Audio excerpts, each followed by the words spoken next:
Okay, we have a case here. We would like to evaluate number 15 for immediate placement due to failing root canal, and then a edentulous site on site number 18. We'd like to evaluate that area as well. Before I begin on the evaluations, I wanted to point out a couple of wonderful things here. One, this is a very good scan. Number two, the CEREC data is very well done. Number three, it's an excellent use of the findings, excuse me, and nerve mapping. So this is a extremely well done case, planned out, great use of the technology to point everything out to the patient. So let's go ahead and take a look. I'd like to start with number 18, and in doing so, the first area I want to take a look at is our nerve mapping. So my goal here is just to briefly go through this and see how close and accurate our nerve mapping is. And one, it's not to point out whether we're off a little bit here or there, but just to ensure that we're going through it and to remind us of how we can change anything. So here's a good example. So listen, this is more than adequate enough, but I wanted us to take a look. As here, you can see our white dot is here, our nerve canal is clearly here, so we can just take this and drag it there to go ahead and get the nerve to be a little more accurate. Again, in that little case, it's not a big issue. Same here as well, just go ahead and drag it a little bit more. And one of the things I'd like to point out with this one is I'm not certain here if our nerve is right here or if our nerve extends up here even. That could be just a medullary cavity. So what I like to do in these situations is just go ahead and drag the nerve up to the most superior border of what may be the nerve. You could actually, now that I move that, you can clearly see the nerve is actually right here. So let's go ahead and do that. Just to be safe, let's just go ahead and bump it up just a little bit for safety, just in case. A nerve is one of those things we just don't want to mess with. And as we go through, we can see, again, we're just off a little bit here, just off a little bit, and then very well done. Nicely done, nicely done. So I just wanted to show us here what our options were to just make sure it's absolutely correct. And we had a good situation there of being able to see how we can kind of set ourselves up to avoid any potential issues if there's some level of, if the nerve happens to be around a medullary cavity.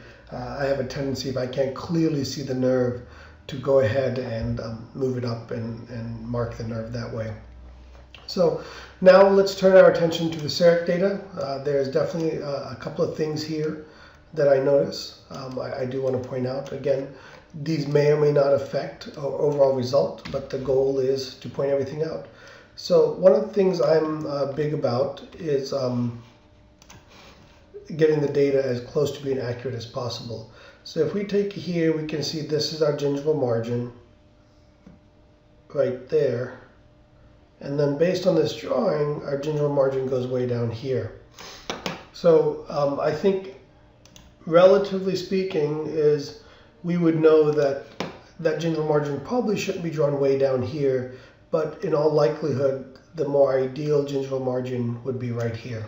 Now, it may be in all fact because of the resorption, the gingival margin will be down here, but when planning it, I prefer to plan for a more ideal position. So retrospectively, I would go ahead and take the CEREC data, and I would take it from the magenta line here and redraw this crown to the green line and then design my restoration. It does have an effect on your design, and it does have an effect on making sure that our plan is as close to predictive as possible. So that is the one thing I would change in this. Now let's go ahead and take a look at our implant and site number 18. And if we take a look at everything, we can see, let's just start with our checklist. Here I am trying to cheat a little bit already. Mesiodistally, we look very nice. We have plenty of space.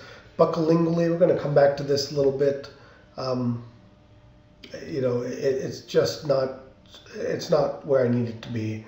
And we'll take a closer look at that as well. What I would like to do actually is come back here and take a look at our lingual data as well. So I'm a big believer in the CEREC data just being drawn accurately.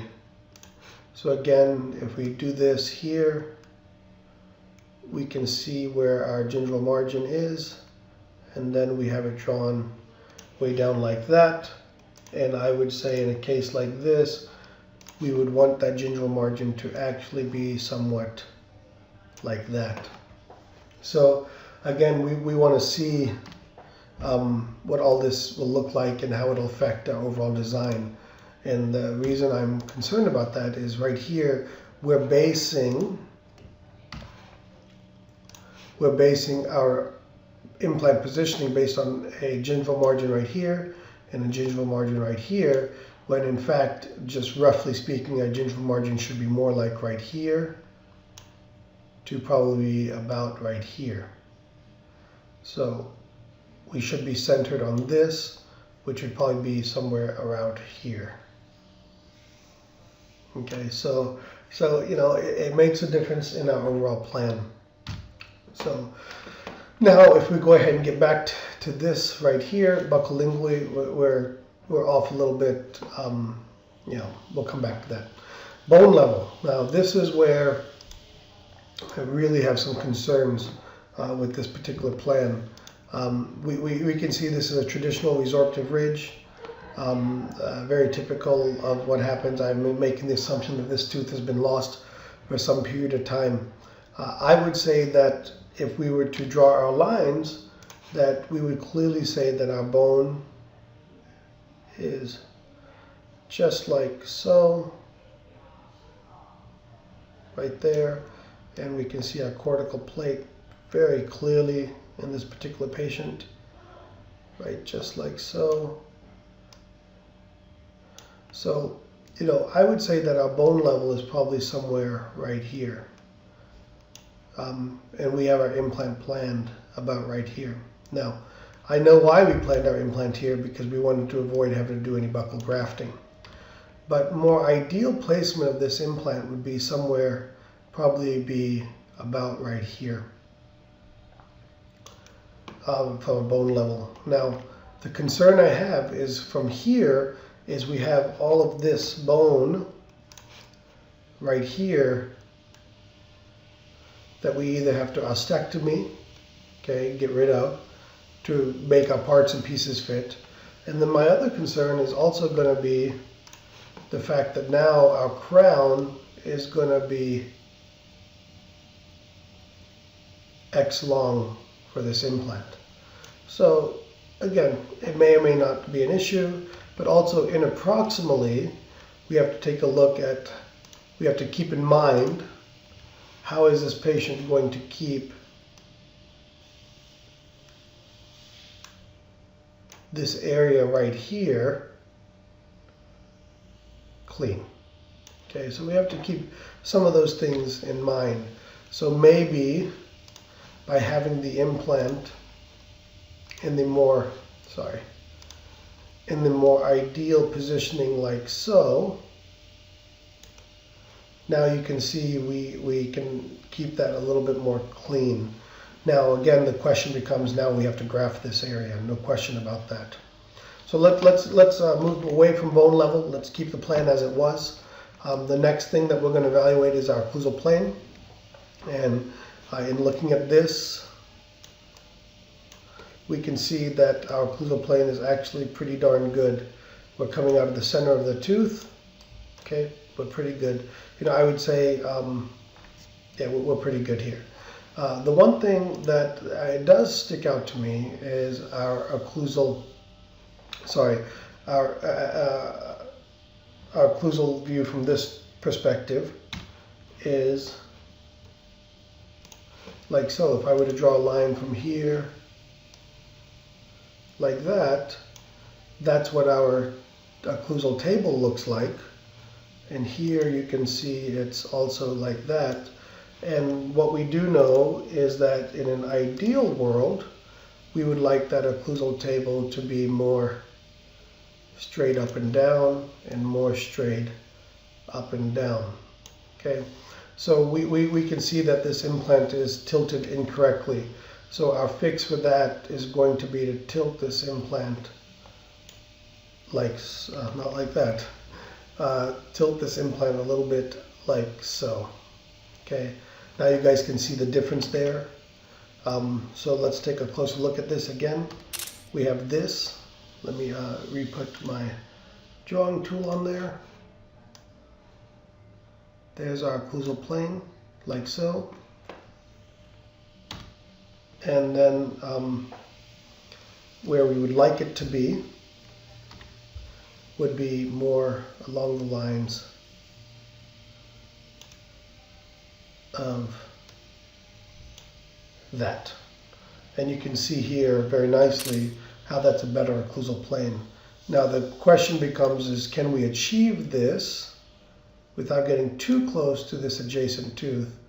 And you know, that's probably a pretty safe bet right there. I would say that would work pretty nicely for us. So, and we may be just a hair close right here. So we can take our diagnosis and our measure tool and we can measure from here to there, and we can see we have 1.5 millimeters, which, you know, is pretty tight, so we could just move it over just a little bit, and there we go. Now the other option is everything else looks good from that perspective. So hopefully that made a little bit of sense right there. So now, so we've got that corrected, and in correcting that we can see with just kind of a hair coming out the buccal, so I would probably just go ahead and tilt that just a hair to the lingual, just like so. And now we need to go ahead and take a look at the bone level back again, and I would say that that is probably our more ideal position right there.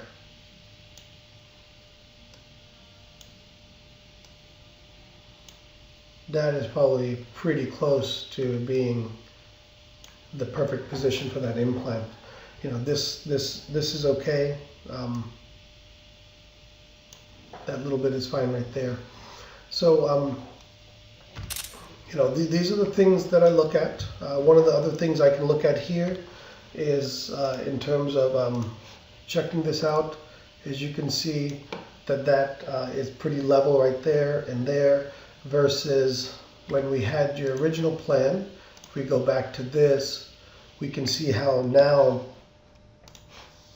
this is tilted like so, and we know that that's not giving us ideal forces on the long axis of the implant.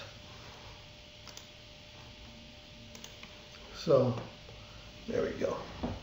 So we can get a better idea of how everything looks there. Now my next question to you is, we're going to have to graft this area, lay a flap and graft. Certainly my guess is this is not going to be a punch case. The only other thing I would ask you to consider here is to consider the possible use of a profile implant, and voila. Now we can see that we can, using this particular implant, we can potentially avoid the need for a graft at all in this particular case. You know, I do get a little concerned about right here, and the reason I get concerned about right here is, do remember that our implant drills are going to be a bit longer. So the implant drill is not going to actually stop right here. The implant drill is going to extend upon there using the spade. So we may want to consider, there's nothing short to consider here.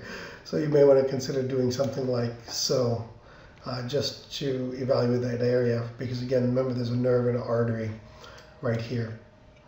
So hopefully this has been very helpful to take a look at, to see how this can affect it. And we went to a bigger size implant. We got a little closer right here, so we may have to move that away a little bit, and we may have to just go ahead and accept a little bit of an occlusal plane, occlusal table issue here.